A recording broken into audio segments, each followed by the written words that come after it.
So let's get started. So today is our TSS seminar for May, and I want to thank you for coming and welcome you to the seminar. We're delighted to have you join us for today's presentation. My name is Jessica Petrie, and I'm a member of the CTSI team. I will be starting us off with some brief announcements and the introduction. So if you wouldn't mind, could you please put your name and email address in the chat for our record keeping? And if you're in a room with other people, please have them add their information to the chat as well, just so we know everyone that was here. The next thing we want to talk about is to please stay muted unless you're speaking. You can feel free to ask questions at any time to clarify any of the information that's presented today. But while you're not speaking and our presenter is, we ask that you stay muted. Closed captioning is enabled if you'd like to use it. And like I said, we are recording these sessions for educational and quality improvement. So let's introduce our speaker today. Our session is titled Preparing for Successful Collaborations, Communication Skills to Maximize Clinical and Research Outcomes. So our presenter today is Dale Fallon, a communication coach and training specialist with over 25 years of experience helping individuals and teams build confidence, clarity, and connection through intentional conversation. As the founder of the Communication Gym, Dale has coached more than 10,000 professionals, including academic faculty, researchers, and clinical teams, and our KL2 scholars, in core skills such as leadership, presence, collaborative dialogue, and communication under pressure.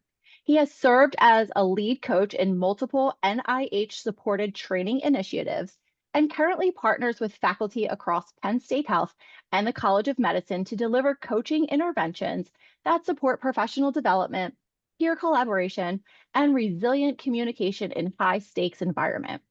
Dale's work is grounded in behavior-based coaching models and draws from his expertise in Kolbe instinctive strengths, DISC communication styles, and adult learning theory. So with that introduction, I'll turn it over to you, Dale. Take it away. Thank you, Jessica. Thank you, everybody. I Mhm. appreciate being here.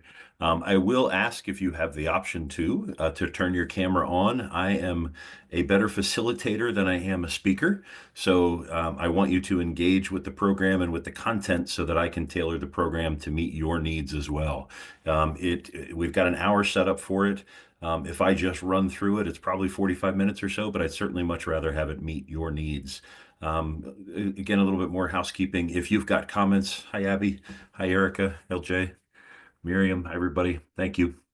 If you've got questions or comments or things that you think, even things you disagree with, please engage. It's a more meaningful conversation, I think, and it helps people get really tailored into the needs that you have.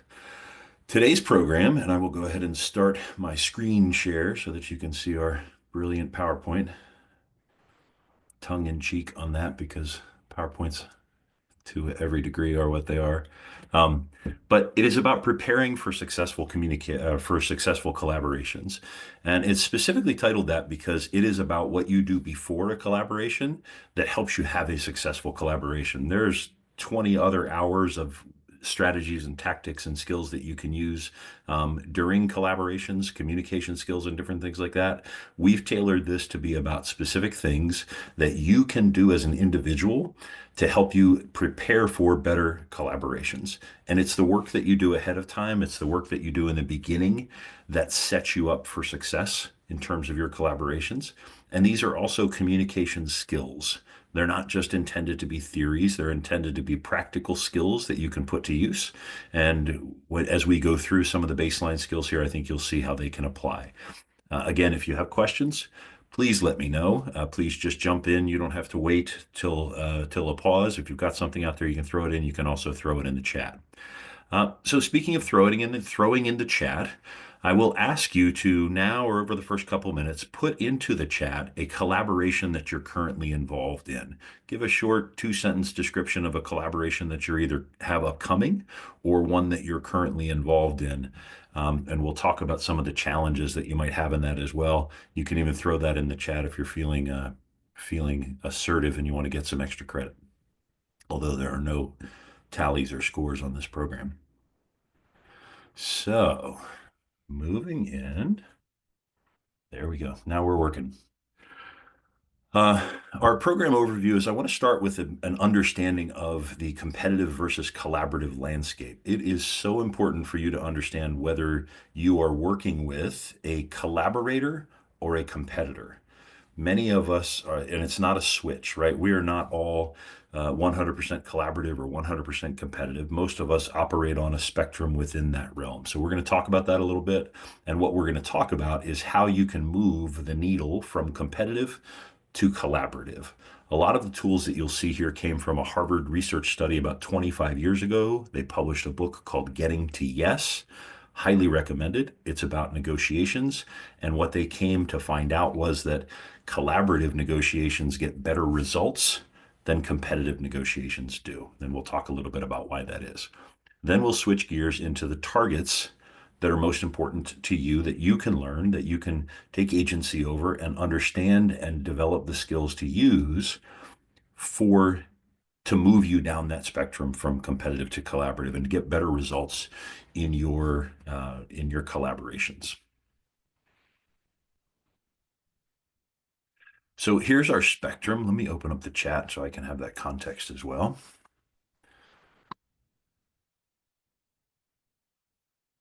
Here is our spectrum of competitive versus collaborative. And again, the goal here is to move towards collaborative, but you want to start by understanding number one, where your natural tendencies are. Some of us are a little bit more competitive when we come into things. We walk into the room with our dukes up, ready to compete and make sure that we're going to get what we need, which is not a bad trait, by the way. It's important to get what you need in a collaboration. But if you walk in with your dukes up, you're likely to get yourself into a fight, right? That's a pretty easy way to think about it. Most people who get into a lot of fights have a tendency to walk in the room with their dukes up. Um, if you walk in the room with your hands up or your hand out, you're going to be more likely to move yourself towards collaborative or start there. So the first key is to make sure that you understand who you're collaborating with. Are they a competitive individual? Are you in adversarial positions, or are you in a collaborative position? And then make sure that you have the skills to move yourself more towards collaborative. It's not always the best solution to go all the way. It's not always the best solution to go over and talk about shared objectives and transparent motivations, because if they are not in that vein, then you are likely to get taken advantage of. You're likely to really have a difficult time in that collaboration. You're likely to be bulldozed over or have some difficulties. So understanding who you're communicating with and connecting with as a collaborator is really critical. You don't have to make a value judgment on it, by the way. There are ways to win competitive negotiations. A mixed martial arts fight is a collaboration. They agree on the rules. They agree on what we can do and what we can't do. They agree on what the outcome is. We collaborate on what those rules are. But if you walk into a mixed martial arts fight with a pen and paper, you're going to get hurt and you're not going to get a really good outcome. They'll win that game because they've agreed on the rules of the game, which is effectively what this is about.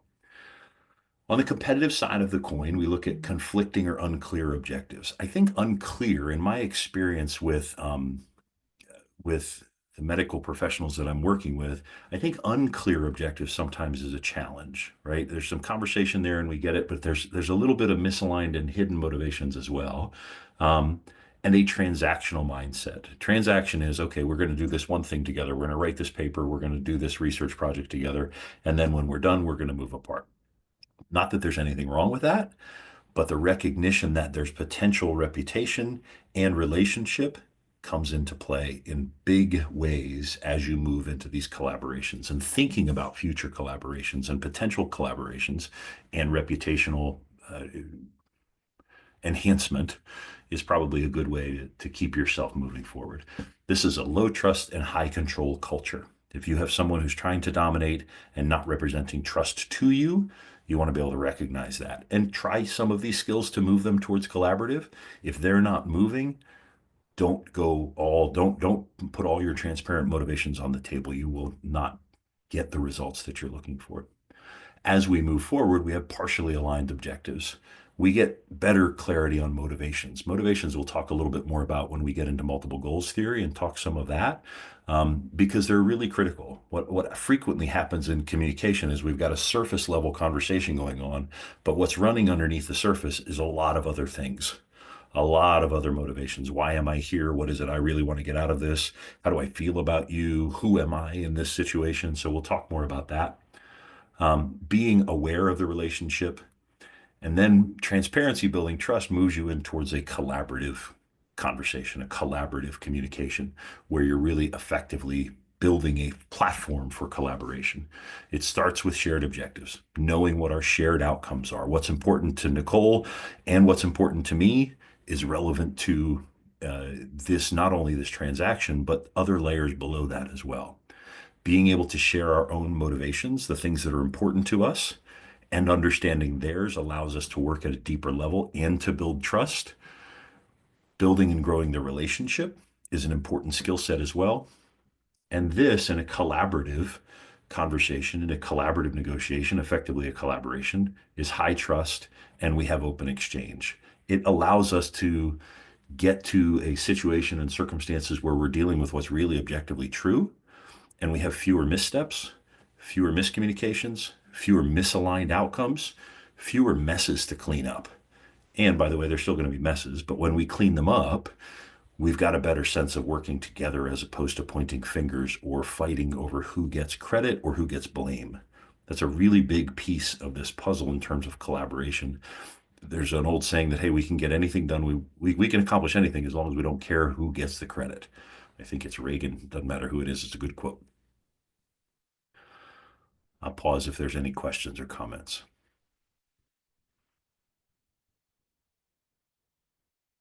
I'll just say a quick Re- comment, Dale, if that's okay. Go ahead. It's interesting because in science, I was just in a like NIH review section training thing, and it like the credit does matter, right? Like if your stature, your position, who was responsible for a trial, like it does matter. So I find that really tricky in science, in particular, to want to my nature is to be collaborative, but our culture that we're living in is a unfortunately competitive one. Yeah. And that really is the tricky part of it. And what I encourage, you've heard this from me before, LJ, is how much can we figure out ahead of time? How much can we understand in terms of who does get credit and what that looks like in the beginning? It's a little bit more difficult to do that farther down the road. So what I'll encourage in that arena is to have more conversations early on and get a better sense of what that looks like, and to create a I'll use the octagon analogy, right? Okay, so we're competing, but what are the rules of that engagement? If then statements, right? If I do this, then you do that, depending on outcomes and different things like that. So, I'm going to leave you guys to read that while I look over and see some of the collaborations that you've got here. Working with various PIs at COM to assist with their qualitative analysis, collaborate with researchers for data analysis. That's a fun one. Collaborate with community members and researchers to facilitate meaningful connections. Wonderful. Collaborations with other study sites at clinical trials, another big one that I've heard a lot about. House is swarming with contractors, LJ. Okay.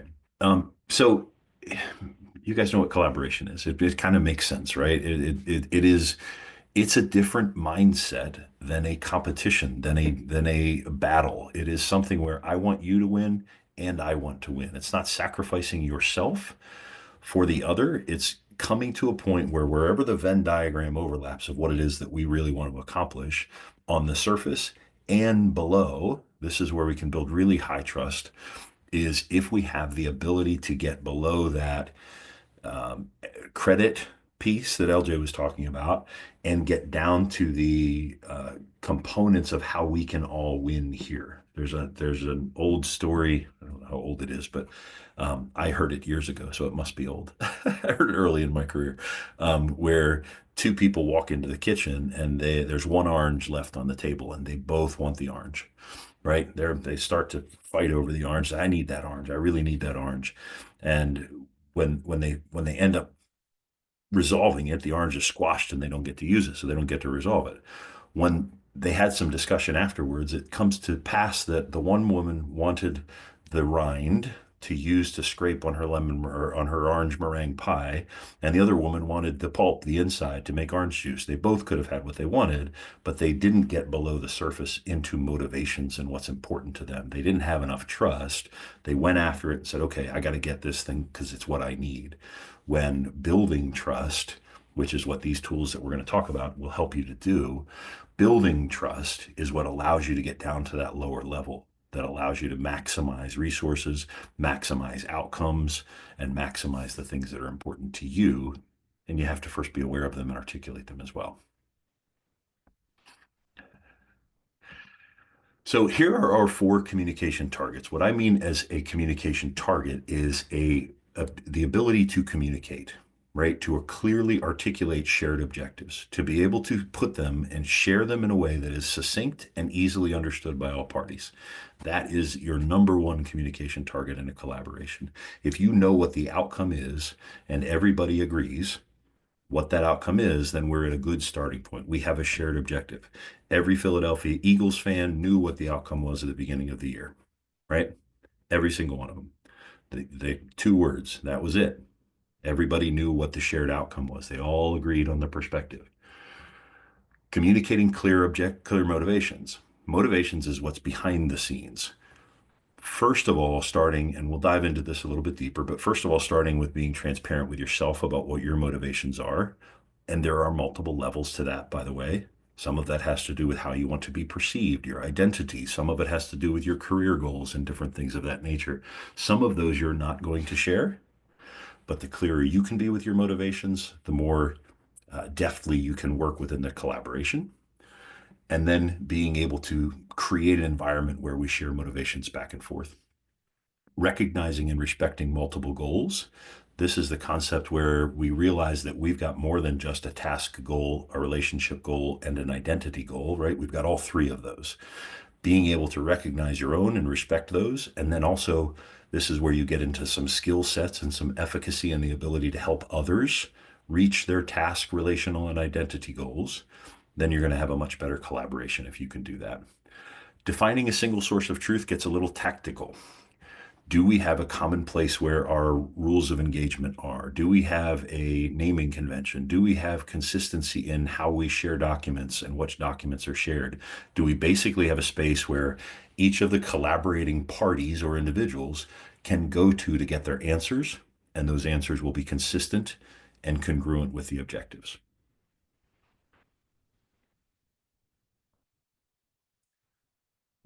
Right. When we talk about co-creating shared objectives, I guess let me open it up for a little bit of discussion on what shared objectives means to you in your space. I'm going to give me some ideas about what shared objectives looks like in your space.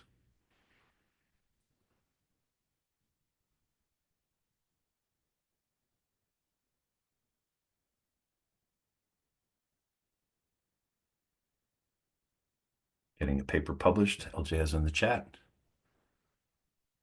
Publish a research paper. Any others other than publishing research papers?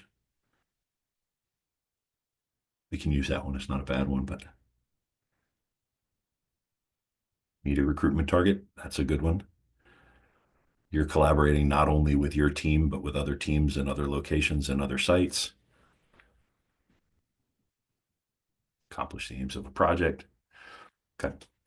And the reason I'm encouraging co-creating and sharing some of those, or at least involving your collaborative partners, if it's your project, you're going to have some specific aims from the project, right? You're going to have those set. But co-creating and understanding what outcomes will be meaningful to the other party, it's not just an exercise. It's relevant to engagement, it's relevant to building trust, and it's relevant to their participation in ownership of the project. So encouraging the ownership, it builds trust and reduces misunderstanding as you go forward. And aligning expectations up front is really absolutely fundamental. Some tips on co-creating. Facilitating an open dialogue, take the time up front. Remember that this project, this program is about preparing for successful collaborations. An extra half hour up front to talk about shared objectives, to ask questions about what the outcome means for you, or what's a successful outcome of this project for you as an individual, or for you as a different site in the recruitment situation. Um, Open dialogue goes a long way, and listening for what that common ground sounds like, listening for the how you articulate what's important to them and to you as you go forward. Take some time to clarify and align. You don't have to leave that discussion with your exact shared objectives, but getting to the end point where you agree that this is our shared objective. We agree that completing this project and I'll use the paper, submitting this paper in June 3rd to these different publications is our objective. What I get out of it is A, B, and C, and what you get out of it is D, E, and F. We got a couple thumbs up on recruitment targets as well. So I know recruitment is a big deal, especially when you're collaborating with other teams.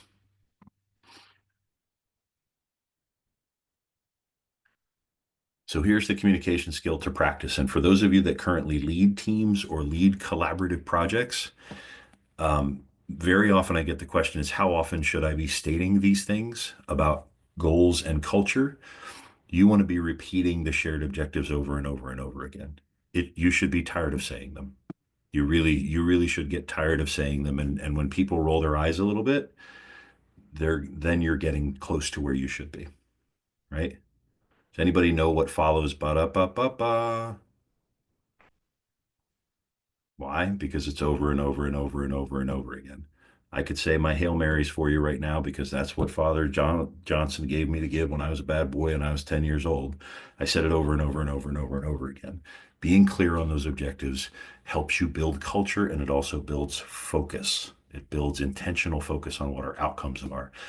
And then as things start to go a little bit south, you can bring that back up and point to what compass point north looks like for us as a team in this project, in this collaboration. This also, and a couple of these are micro statements about paraphrasing. So making sure that this is also a communication strategy in conversation and individual conversations. So reiterating and repeating shared objectives of a specific conversation can be helpful for you as well. It's a very powerful skill. Uncovering your motivations. First of all, be clear on your motivations with yourself. What's important to you? What's most important to you about this project, about this collaboration, about this connection? Making sure that you're clear on it and making sure that you understand it. Why is this relevant to you? Why is it important to other people? Why could it be important to other people? What is it we're trying to accomplish? Then, when you're looking to open up other people's motivations, don't be afraid to be direct and ask them. And also lead by example by sharing some of your motivations. Not all of them, not the most hidden ones that are usually below the table, but sharing the motivations that you have around a specific project or around a specific relationship or around that specific collaboration, and then open up for the other partners to share, the other collaborators to share with you, get you moving towards the path of opening and getting a little bit below the surface in terms of just that transactional motivation. It also builds trust. You've got to, that being said, don't spill all your beans and go, here's why I want to do it. And here's another layer why I want to do it. And here's another layer why I want to do it. And because I really want this and I don't want this person to do this, go back and forth. Have a little bit of give and take in order to build that trust. By the way, a wonderful strategy for all of your interpersonal relationships, not just your professional collaborations. Share and ask and seek to understand. Remember, we're doing all of this before we've started the collaboration. We're building a foundation for high trust environments and high trust cultures. I want to pause for any questions.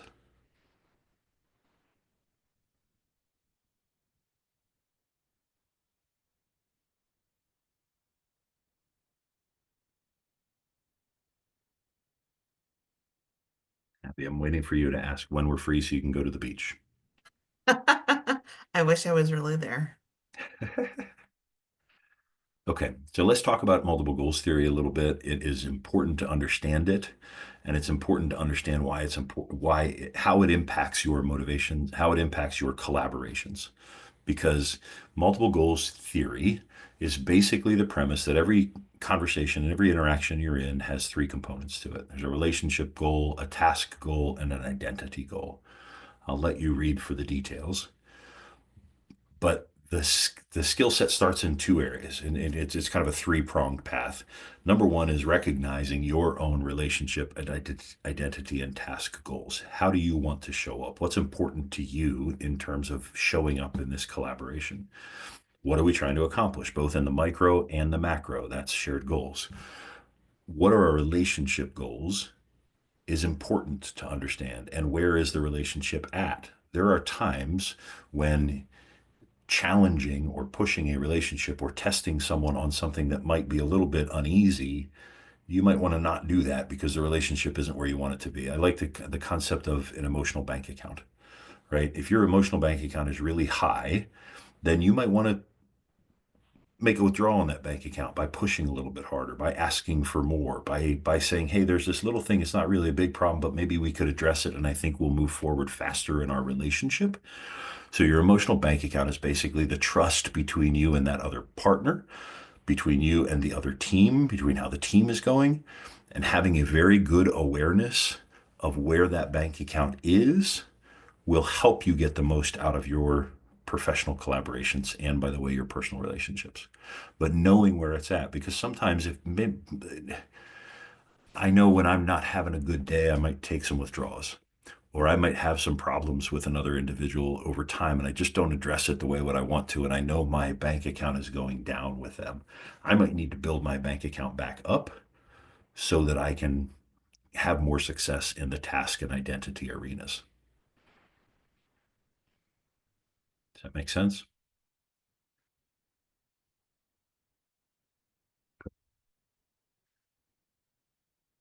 So ensuring that you know these for yourself is the first step. Second step is being able to recognize that, hey, you're in a conversation with someone, you're in a collaboration with someone, they have these as well. They've got task goals. They've got relational goals. They've got identity goals. How do they want to be seen? How do they want to be, how do they want to show up? And if you can acknowledge and respect them. So the first step is acknowledging it and realizing they're different than yours, and that's okay, and respect their goals, then you're going to go a long way in terms of building relationship, in terms of getting more done, and in terms of building identity, yours and theirs. So respecting is the first step on the pathway to full competence and rapport, which is being able to adapt and communicate and uncover their goals. So if I know what Miriam's identity goals are, what's important to her in accomplishing these objectives, then, and in relationship to the career and in relationship to all these other things, then I'm better positioned to try to help, to try to be a good supporter of those goals and objectives and that identity. And I can recognize it and acknowledge it and help them to be in positions, whoever else is in the conversation, help them to be in positions where they're at. Some people want to be a leader. They want to be seen as a leader. And if I can recognize that and give them a small opportunity to lead, maybe not the big project because they're not ready, but I say, hey, I want to lead. I want you to lead this project, this segment of the project that is a week long. There are also people who don't want to be leader, who you don't want to put in that position because their identity is, hey, I just want to do my job. I want to do an amazing job. A, B, C, I'll put them all together and I'll do the same thing over and over again. And that's the position I want to be in. Respecting their identity, valuing their identity, and putting them in positions where they can really reflect the best of their identity is going to go an awful long way in helping your team to succeed. Identify and prioritize your goals, making sure you know your others. I did this slide just a second ago. So it's a good opportunity for me to ask if there are any questions about how this interplays with your collaborations or how it affects you. I don't actually have a question. I just wanted to say I love this reframe, and I think it moves it from like a zero-sum game to a everybody, collaborative, everybody wins as much as possible. And I know that like for faculty, the credit that you get makes or breaks your career. I know that's really a difficult position to be in, but I love the word ownership, and I think assuming everyone has good intentions, I feel like this is a really great way to work together. And I think it on the long term, it helps build your relationship as a good collaborator, and that can, take you really far in your career, staff or faculty or anybody. I think perfectly said, Abby, because it is a big deal in this community, right? Credit and making sure that you get it is important. But if in the meantime, if you get the credit for that paper and you're first author, and everybody you worked with did not enjoy the process, felt like they were backstabbed and didn't appreciate what you did and how things went about, then the next time it comes up for a collaboration with maybe somebody who's higher up the pecking order than you, or somebody else who just thought, I don't really think I want to do that. They're doing exciting work and it's kind of interesting, but it seems like it would be a real pain to work with them, or it might be potentially treacherous. And it's an important thing also for me to understand in this conversation, because some of the waters that you're swimming in do lend themselves to a highly competitive uh, collaboration. And I know collaboration in translational science is a big deal, and we want to collaborate, and team science is important. So how do we do it? Part of it is taking that nature of the institution and the waters you're swimming in and moving it a little bit in that direction. Be the one who has the agency and capacity to move it in that direction. You'll get better results. That was the outcome of that Harvard study. They basically said when you collaborate, you use the term, Abby, like small pie, like a single pie. Instead of fighting for a single pie, you realize that if we utilize and are willing to open up and trust and put more of our resources together, combine them, then we're going to get better results. They showed better results from collaboration than from competition. Better results will get you recognition. I, I, I, I wish I could prove that with a study. I can only prove it from my 30 years of doing what it is that I've been doing. Anybody want to take up that research project with me? I'm not looking at anybody particular. So let's move forward to talk about this concept of single source of truth. This is interesting to me because I know I work with so many different teams, both in academia and in corporate America. And some of them have this down and some of them don't. But I can tell you very frequently that simply having a single repository of data with all your standard operating procedures, with all of your frequently asked questions, with all of your workflows, and all of those things where it's one person, not necessarily one person that owns it, quote unquote, but it is a space where everybody can go. If I've got a question, my first point of contact is my repository. If I've got new information or I'm changing an operating procedure, changing a protocol, making sure that it gets into that single source of truth, that single source of knowledge, has a huge impact on collaborations. What frequently happens is that maybe Ruth has something that she wants to change about this document. She changes it over here and it ends up on her desktop. And Pete has something that he changes over here and it ends up on his desktop. And then my team is working from this document that Pete made, and your team is working from Ruth's document. And all of a sudden, over the course of time, our recruitment efforts aren't the same. Our attention to detail isn't the same because we're paying attention to different details. And the collaboration, which started as a nice tight weave, starts to become something that's a little bit more loose. We get a little bit less cohesion in the collaboration and a little bit less in terms of connectivity, which impacts trust, which impacts outcomes, which impacts results, and becomes a real challenge to pull back, because you can imagine in my career, I get pulled into a lot of teams that are already doing this. And it's harder to get back to a nice weave than it is to start with and maintain a nice weave in terms of systems, standard operating procedures, standards and expectations, cultural norms, all of these things that are critical in your career to collaborate effectively.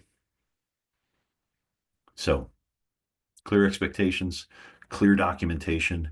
When you come to an agreement on something that affects the collaboration, even if it's just the leaders of the collaboration or your collaboration is just two people, put it in writing and throw it in a folder, a shared folder that everybody can access and you can refer back to, because I guarantee you're not going to remember everything you agreed to on Thursday next Wednesday. And being able to go back to it and say, yep, this is what we agreed to. This is all clear. and it makes sense. It doesn't mean you don't renegotiate or reassess. It just means we're reassessing from the point we left off last time instead of from these two different divergent places we ended up. Encouraging transparency, critical. Yes, we did document it. It didn't happen. True, Ruth.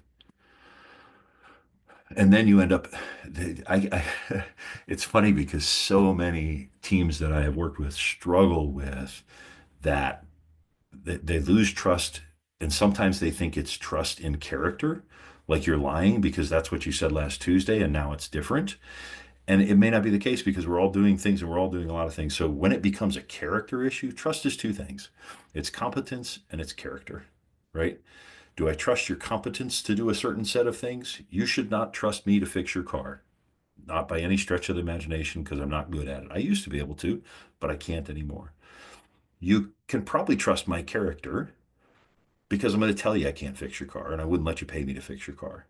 So it's based on those two components. And if you're good at both of those, then you're going to be able to build a high trust. But it doesn't always mean that character is the issue. Sometimes it means it's just competence is the issue. We just didn't do a good job of capturing that agreement that we came to and making sure that we then work from that place. And we end up reinventing, going backwards, and fixing a lot of problems that were created just simply from a communication problem. And in a lot of cases, just not having that capture it, put it in a place where we all know we can go to and refresh ourselves from what we spoke about last time. Okay, so reviewing our communication targets for successful collaboration. I want to reinforce the first word, articulating shared objectives.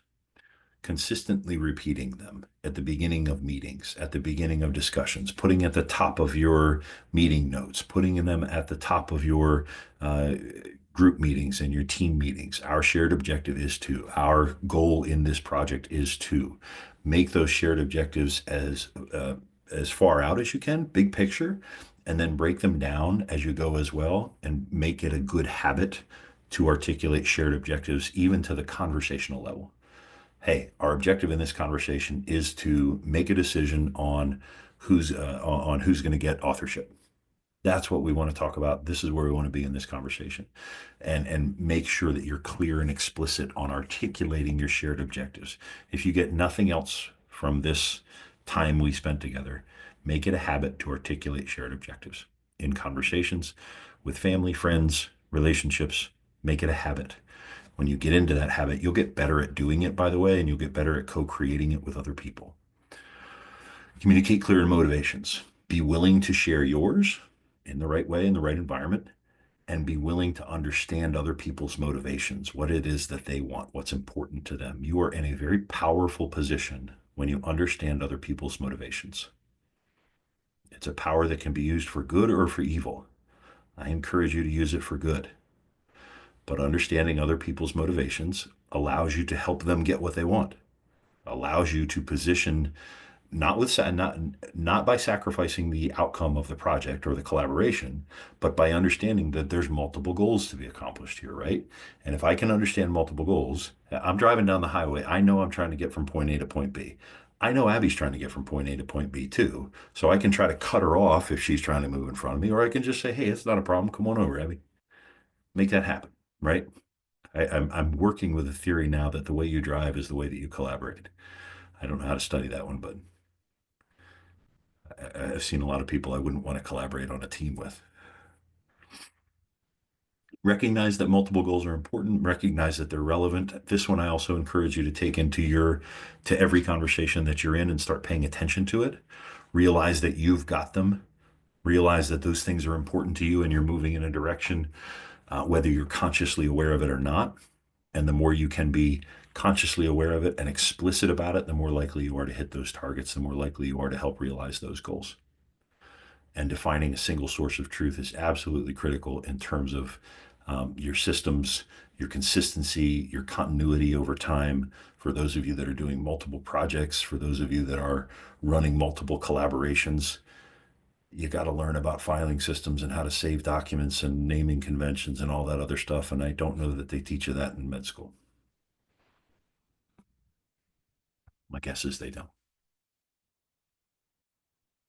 So these aren't intellectual exercises.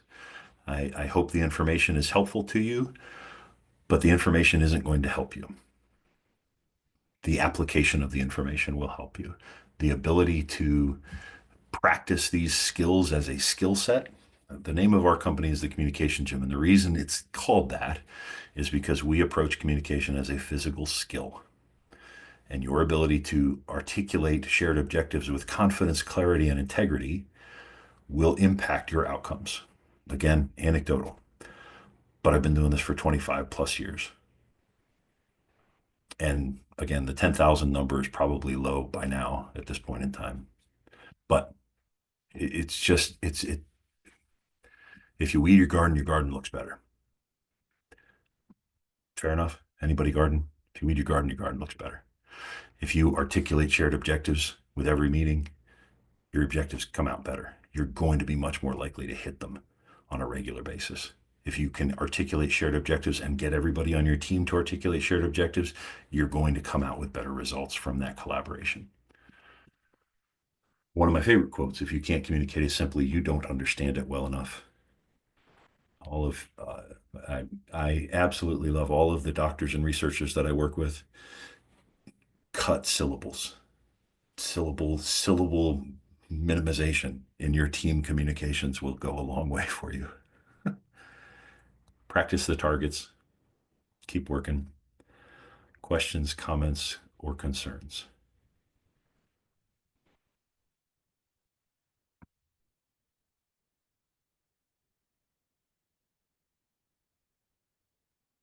If you do have any questions, feel free to unmute. This is a safe space, so you can ask any questions and Dale would be happy to answer them. But you know me well, Jessica.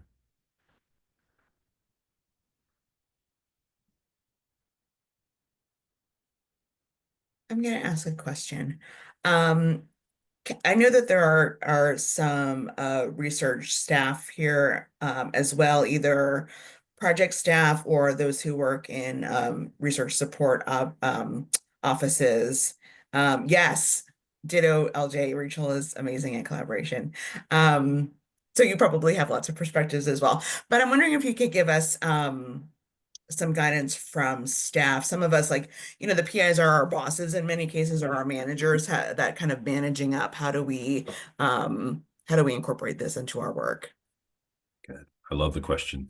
My general heuristic as it relates to communication is that first thing to do is to take agency, right?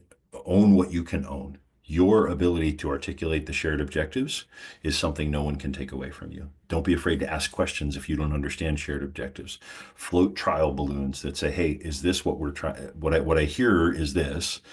Am I correct? Is my understanding of this accurate? Do I see this the way that you're seeing it? Make it a habit to take that agency and be willing to ask questions and get the clarity. Those targets, the reason they're set up as targets is you can get them as well as anybody else. You can learn motivations about the multiple goals of your cohorts and the other people on the team and your PI, understanding what's important to them and bring it to the surface. This is a little bit riskier one, but if you've got good trust and you've got good rapport, bring it to the surface about motivations. Hey, I just want to make sure I understand. It's really important for you to be first author in this. Am I correct? Maybe do that in a private conversation if you're testing it out, right? But it's going to help you build relationship in a lot of ways if you're willing to talk about that with the goal of clarity. Okay, so single source of truth, I go down the path of documentation. There's another piece of this is, are we dealing with what's objectively true? And dealing with what's objectively true helps you get better outcomes.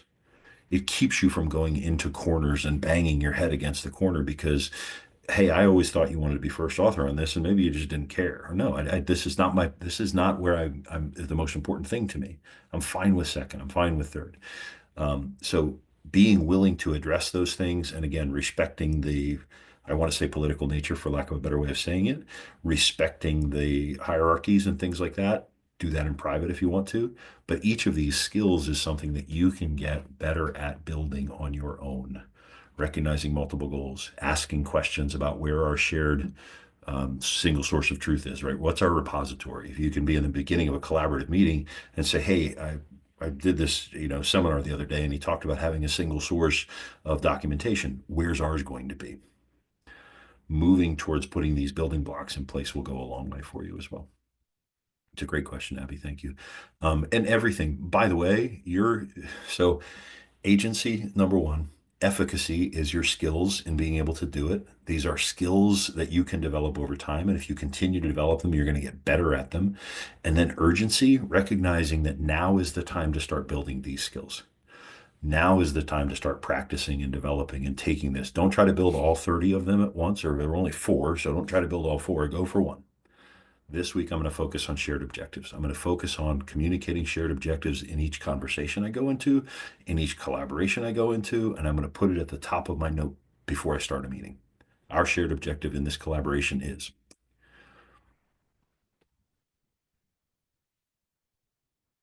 Other questions? Thank you, Abby.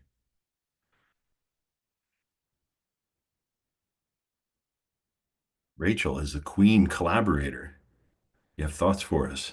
Add on. Tell me I'm wrong. Tell me I'm right. Thank you for the shout outs, and I apologize for being off camera in the beginning. I was No worries. busy collaborating elsewhere. This was my free window today, but I really appreciate your comments around the objective truths and the quote about if you can't explain it simply, you don't understand it well enough, because I think I am more on the regulatory side and kind of the administrative side of how research gets done. And I think a lot of my current kick is that there's no one at the institution that understands every part of the research life cycle.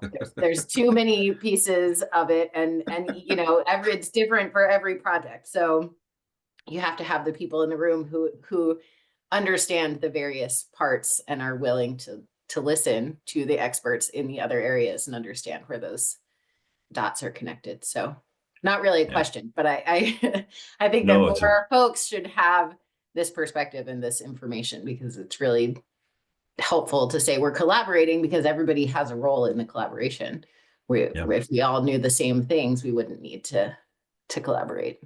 Well, it's a fantastic point that you say nobody in the organization understands the life cycle of research, at least in a singular way, which nature of the beast a little bit. But boy, if we could move in that direction a little bit more, right, then LJ wouldn't be reinventing the wheel that Kelly already invented, or reinventing different component parts and pieces of it, because all that does is feed to the competitive nature of it. It feeds to, it's so interesting to me to work in this environment, because you've got layers upon layers upon layers that is, some of them are complementary and some of them are helpful and some of them are just inherently counterproductive to collaboration.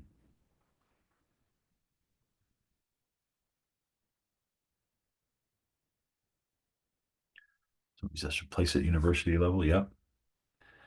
How do I capture that on a resume? Ooh, what are you trying to capture on a resume? Oh, I was just responding. LJ said my job is to okay. researchers and collaborate with them. So I love it. I love it. Well, I mean, just you're not wrong.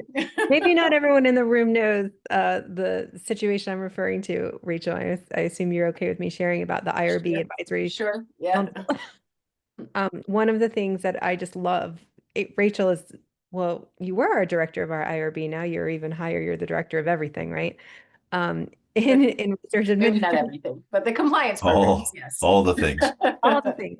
But there were a lot of very frustrated and angry researchers about IRBs, and staff as well. But a group of attendings led by one of my mentors, actually, who can be very vocal, had a lot of complaints and wrote this big long letter. And Rachel's office just did an amazing job of creating an advisory council and collaborating on it versus sort of going head to head and like arguing back. And there was just listening sessions, and I wasn't there for these meetings, but they're like epic and like historically, I hear the story told all the time, and the changes that have been made in those 2 years since that all went down has just been really great. And I think it's a really good example of collaboration. Kudos for doing that, Rachel. And it is, if there wasn't there, if now is not the time for this institution and the larger institution to collaborate, to come together, because it is under attack in many ways. So the fact that there's this, well, I'll keep on the optimistic side. Now is the time to collaborate better. Rachel, if there's anything I can do to help in that arena, please let me know. Will do. Thank you. I didn't know I was coming here for a self-esteem boost today, but I appreciate it. And we had not met before this, Dale, but I think this is all really useful in the spaces where we're thinking about that stuff. Yeah. Well, and it's again, it's a theoretical approach, but what we try to do is bring it down into some applicable specific skills that again, you can have agency over, you can learn. Abby, there's nothing stopping you from getting really good at these skills, and you will become a more valued player on the team. You'll be able to influence up and around, right? When you get to the point of growing that capacity, then the people around you see it, and the people around you recognize it, and your outcomes just get better. It's just powerful tools.